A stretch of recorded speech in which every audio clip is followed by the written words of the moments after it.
The lake cabin came to me in my grandfather's will, a surprise inheritance that felt more like a blessing than a burden.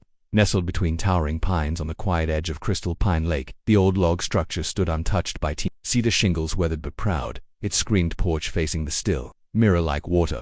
I'd spent summers there as a kid, helping Grandpa mend fishing nets and split wood, learning how to skip stones and read the wind. So when the lawyers handed me the keys last fall, I left the noise of the city behind and moved in with a duffel bag, a toolbox, and dreams of writing my novel in the same chair where Grandpa used to sip his morning coffee. What I didn't know was that someone else had plans for my little slice of peace, and her name was Karen Tillman. She made her entrance less than 24 hours after I arrived, strutting across the gravel path in pristine white sneakers, her arms crossed like she was about to inspect a crime scene. Karen looked like the kind of woman who never left the house without makeup or a mission. Platinum blonde bun, pressed, pink polo, clipboard tucked under her arm like a weapon of control. "I'm Karen, president of the Crystal Pines HOA, she announced without so much as a hello. "You must be the new tenant." "Owner," I corrected, stepping off the porch inherited from my grandfather, Samuel Grant. She didn't blink. "Regardless, you'll need to submit a property compliance form. That wood pile near your porch, it's a fire hazard, and the siding needs to be painted white." "Natural wood doesn't meet HOA visual standards," I frowned. "This cabin isn't part of your HOA. It was built before Crystal Pines existed." "That may be," she said, eyes narrowing, "but all lakefront properties affect the aesthetic and safety of the community. Your cabin impacts property values." There it was. Property values. The two words that fueled the HOA empire. I kept my voice calm. "I've reviewed the boundaries. My property sits on an independent parcel outside your jurisdiction." Karen's smile didn't reach her eyes. "We'll see about that." She turned and walked away without waiting for a response, her clipboard tucked under one arm like a judge's gavel. I should have seen it for what it was, the opening salvo in a long, bitter war over the next few weeks. Karen escalated burst. Came the notice I printed, laminated, and taped to my front door. Violations for things like unauthorized flag placement and unregistered dock modifications. Then came the anonymous complaints. Someone reported me for burning leaves in a fire pit that hadn't been used in years. I even caught a local contractor snooping around the perimeter, claiming he'd been sent by the HOA to assess property boundaries. I laughed it off. After all, my cabin was legally separate. I had the deeds, the surveys, and the county assessor's map to prove it. But Karen didn't operate by the rules. She was the rules. One rainy evening, I found her standing on my dock peering out over the lake like it belonged to her. She didn't flinch when I called out. "I'll be filing a formal complaint about the color of your roof," she said calmly. "It reflects sunlight across the lake. It's inconsiderate to your neighbors." I walked closer. "You can't just make up rules to harass people." Karen finally turned to face me. "Let me make something clear. Crystal Pines is a curated community. We built it from nothing, shaped it into something beautiful. I won't let one relic of the past ruin it." I almost responded, but something in her expression, a icy calm over a raging fire, told me arguing would only feed her crusade, so I walked away. But deep inside, I started documenting everything. I didn't know it then, but Karen wasn't just trying to control my cabin, she wanted it gone. A blemish on her manicured vision. A stubborn reminder that not everything could be tamed, painted white, and added to an HOA ledger. But she didn't realize what none of them realized was that this land ran deeper than her rules. It had roots, it had history, and it had me, ready to fight. The first real punch landed on a Tuesday. I'd driven into town for groceries, just a 30-minute round trip, and came back to find my chain gate cut and hanging like a snapped shoelace. Tire tracks carved through the muddy drive leading straight to the cabin. At first I thought it was a break-in, then I saw the for sale sign staked in the yard, not a cheap handwritten one. This was laminated, branded with the Crystal Pines HOA logo, complete with contact information and the tagline, "Scenic lakefront, opportunity vacant and ready." Vacant. I raced up the steps and swung the front door open. The cabin had been gutted, my furniture gone. The vintage armchair Grandpa loved, gone, the tools, cookware, bookshelves, even the tin box that held our family's deed and letters, all stripped clean. Only the fireplace remained, its ashes cold and gray. A folded sheet of paper lay on the kitchen counter. It was a notice of seizure, a poorly formatted document claiming that, due to multiple HOA violations and unpaid fines, the property had been confiscated for auction per community standards. It was unsigned, unsealed, and legally meaningless, but it didn't matter, because the damage was already done.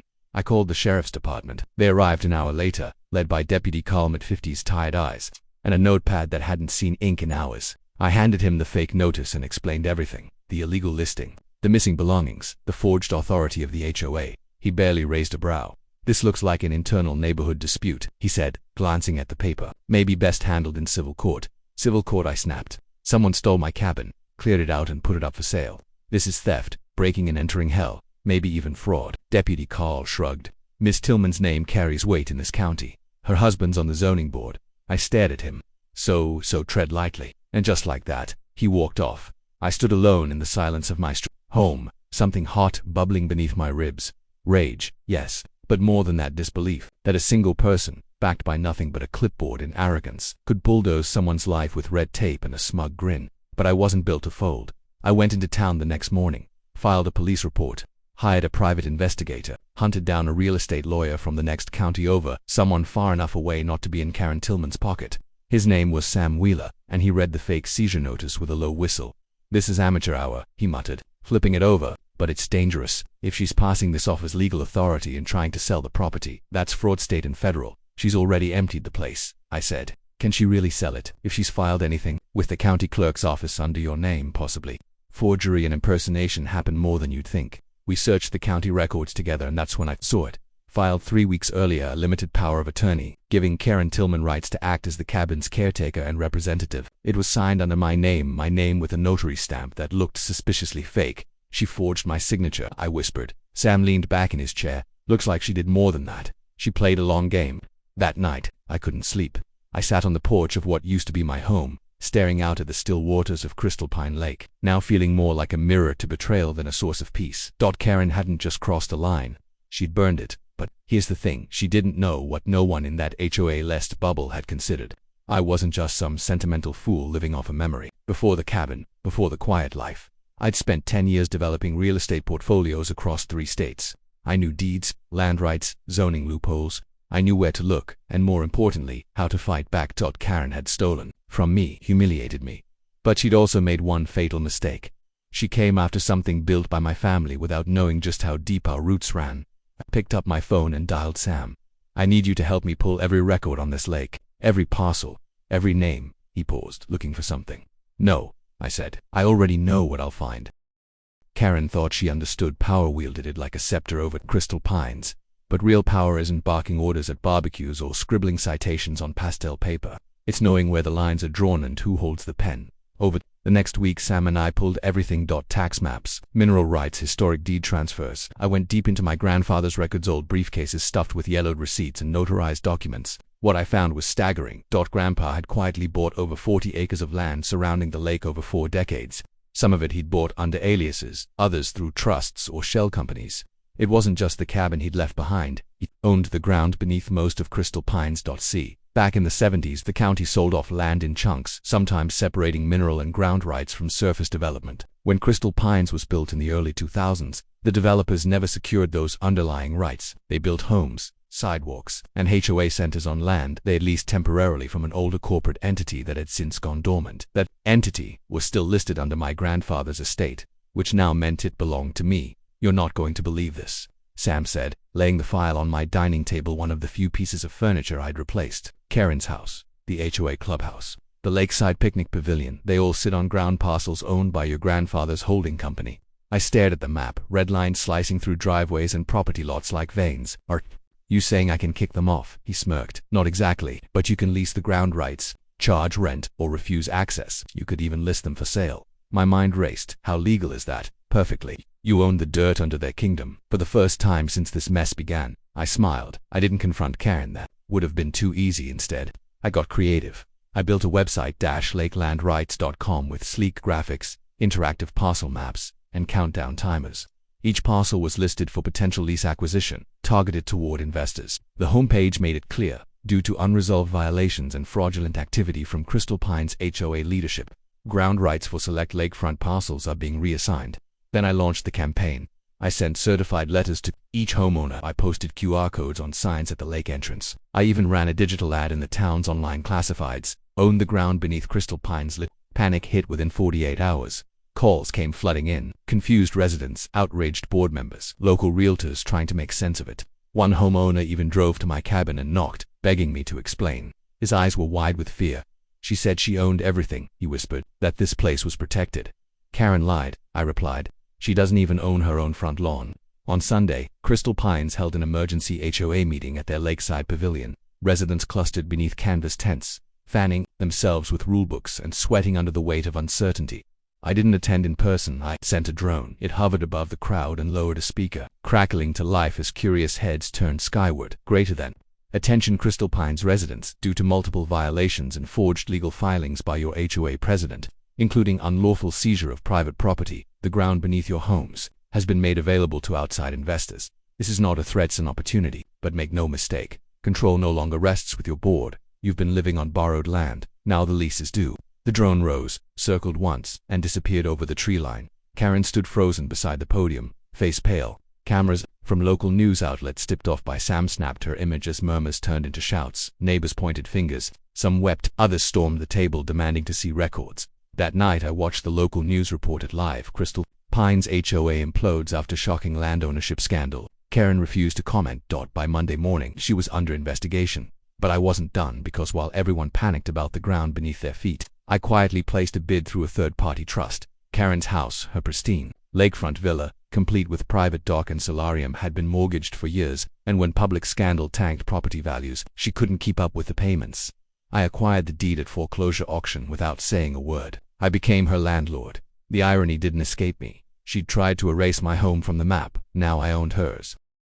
The eviction notice wasn't dramatic, just a crisp envelope slipped under Karen Tillman's front door. No bold headlines, no smug message.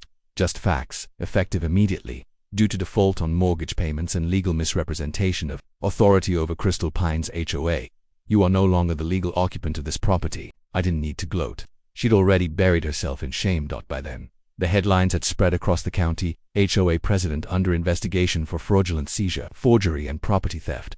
The news stations loved it. A once community brought low by one woman's ego and a clipboard. Karen refused to speak publicly, but neighbors whispered she hadn't left her house in days.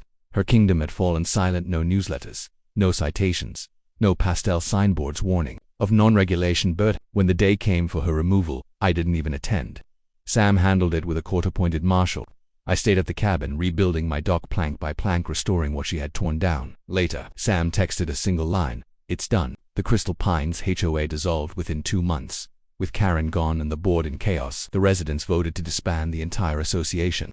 Some of them apologized quietly, cautiously. One man, a retired teacher, showed up at my porch with a bottle of bourbon and a shaky smile. We didn't know what she was really doing, he said, voice soft. Most of us thought. We thought she was protecting us. I poured us each a glass. She protected herself. The rest of you were just pawns. He nodded, ashamed, but I didn't hold a grudge. They weren't my enemies. Karen had weaponized their fear of change, of lowered property values, of someone who didn't play by her rules. They'd just followed the loudest voice. As weeks passed, the lake began to breathe again. Without Karen's constant control, nature returned. Kids fished off docks without needing permits. Neighbors planted wildflowers instead of HOA-approved grass. For the first time in years, Crystal Pines started to feel human. I kept ownership of the cabin, of course, but I also kept the land beneath 22 homes, including the old clubhouse, which I leased to a non-profit for lakeside conservation and education. Instead of trying to erase the past, I repurposed it. As for Karen's former home, I turned it into a writing retreat. I kept her pink chandelier in the entryway, a glittering reminder of her fall. Some said I should have torn it all down, but I disagreed. Revenge didn't mean destruction. It meant balance. It meant reclaiming. One evening, late summer, I sat on my grandfather's old rocking chair on the porch, restored like everything else, watching the sun melt into the lake. The water shimmered gold, framed by pines and peace. That's when a car pulled up the gravel drive. Karen. She stepped out slowly, dressed in plain jeans and a hoodie. No clipboard, no makeup, no army of lawyers or cronies. Just her, carrying an envelope in trembling hands. I didn't come to argue, she said. I nodded once. Then we won't. She handed me the envelope, a letter for your grandfather.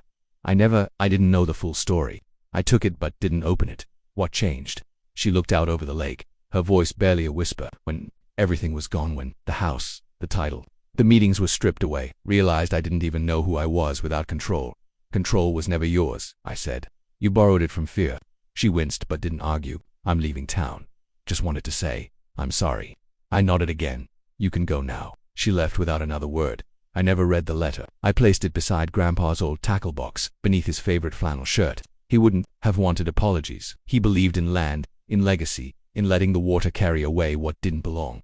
The lake was calm again, and so was I. I fought not just for a cabin, but for memory, for roots that couldn't be paved over or fined into silence. Karen had called 911. She'd tried to sell what wasn't hers, but in the end, I didn't just take back what was mine. I took everything she thought untouchable and gave it back to the people, to the land, to the quiet.